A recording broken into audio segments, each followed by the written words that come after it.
Hey, Dixie Decker here. Just wanted to give you like a quick tip. I believe in standard operating procedures or doing the same thing over and over, especially when you're rehabbing. And we're in, just a fine example, this is actually my vacation rental, but it is stocked the exact same way as my student housing rentals. So you'll see just a glass top stove here. It is still nice looking. I don't do the coil stoves. I don't do gas in my units if I can help it. But just a good old glass top stove has worked out well for us. Standard microwave. And then I like these dark cabinets. So these are coffee, like a maple cabinet, but you can get these at Meeks, you can get these at Home Depot. I think at Home Depot they're a cognac. I just love them because they don't show as much dirt as like white cabinets.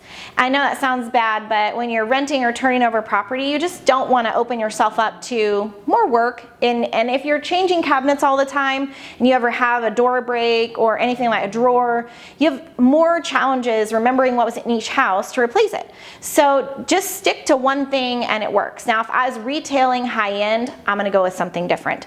Or I would create a standard operating for high-end retail rehabbing.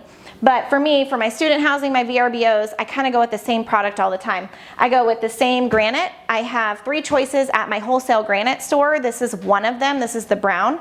Not my favorite, really. Probably not what I'm going to put in my own house, and I don't have it in my house. But it works well as a standard so that your contractor or your in-house guy can just take it and run with it. So this was just a couple of examples of product that I use over and over and over. Even though we're in one of my vacation rentals, it's the same stuff I put in my student properties, and it just makes life easier. It cuts back on how many questions Scott has for me.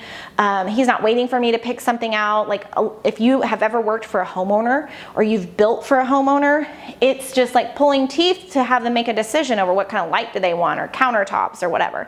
So the only cute thing we did here was we did a blue subway tile backsplash, and I probably did that. I bought a truckload of it and used it in every house for a whole year.